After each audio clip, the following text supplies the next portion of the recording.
Join Steve and I as we go out and capture images of the Ozarks and sometimes teach you a little about photography.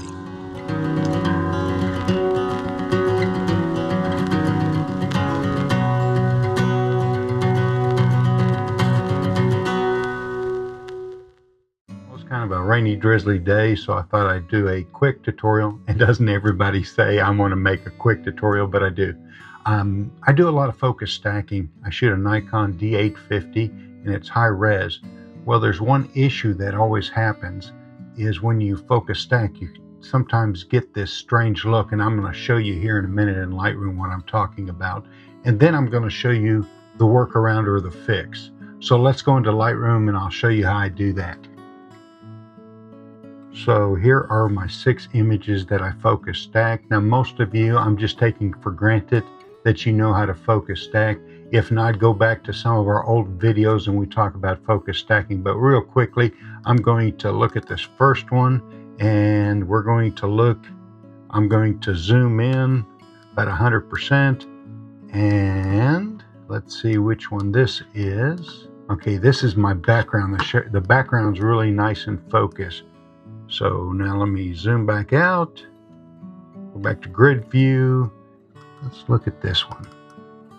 Yeah, now if I zoom in, you can see the foreground is in focus on this one. And the background, yes, it's out of focus.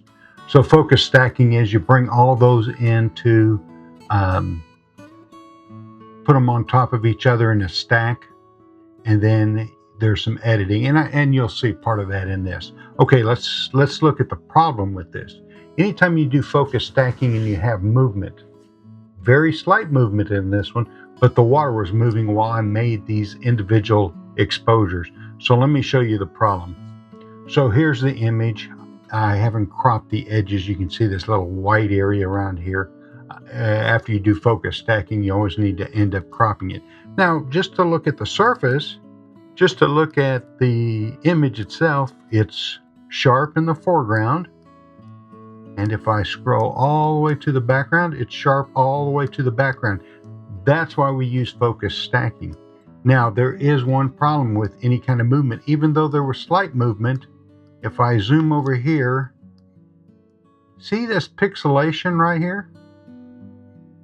And if you look real close, now this one's not too bad, but a couple of the other ones I had at this shoot, the pixelation was all the way back. So let me show you how you fix that. So here's the 6 images that I took. I'm going to shift click. I click the first one, shift click the last one, right click, and I'm going to export these as layers in Photoshop. And this will take a little while. I'll fast forward through this.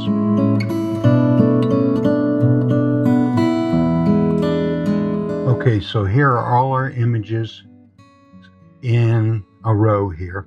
Now what I'm going to do is I'm going to zoom in to the area where we saw the problem, right here by the log.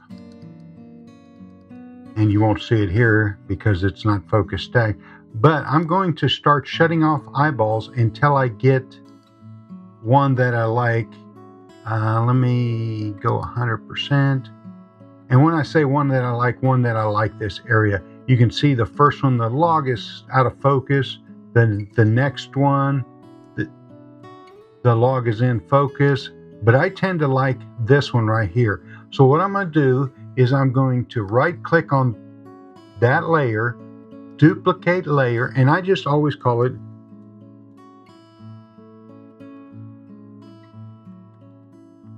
okay. And I say okay. Now I have another layer that's made and I called it movement. Now I just do this because it keeps me organized. I'm going to move that all the way down to the bottom.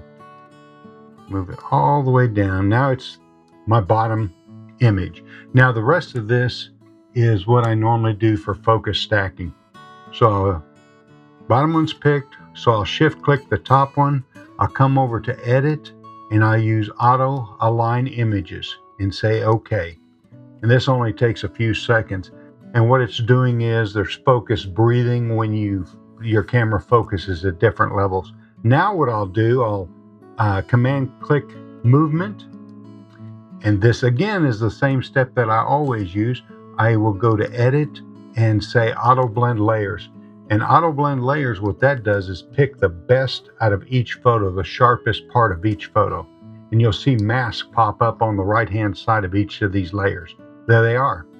Okay, now what I'll do is I right click, because I have those still highlighted. I'll right click, I'll merge layers. They're all going to be one layers. Then I'm going to mask. Just click on mask. And I got a white mask up there. So I hit my B key, B as in Bravo, and make sure I have black down here. Make my brush a little smaller by using the bracket key. Now watch, I'll erase that and I get rid of that pixelation. Full screen and zoom in a little bit. Give me a bigger brush, so I'll hit B for brush again, bracket key, and now I'll do a overall erase on that layer. And you don't have to be real neat. There was a little pixelation right there, I just saw it, because I picked the one that was closest. Now all I do is flatten those two layers over here. I right click, flatten image, and then all I hit is Command S, and it saves it back into Lightroom. Let me go back down to Lightroom, and this should be our image. Give it a minute, and if I zoom in, all the pixel, and I missed one right there, but all the pixelation is taken care of. And that's how I get rid of movement, water movement. This works good on those silky waterfalls. Sometimes you get that pixelation.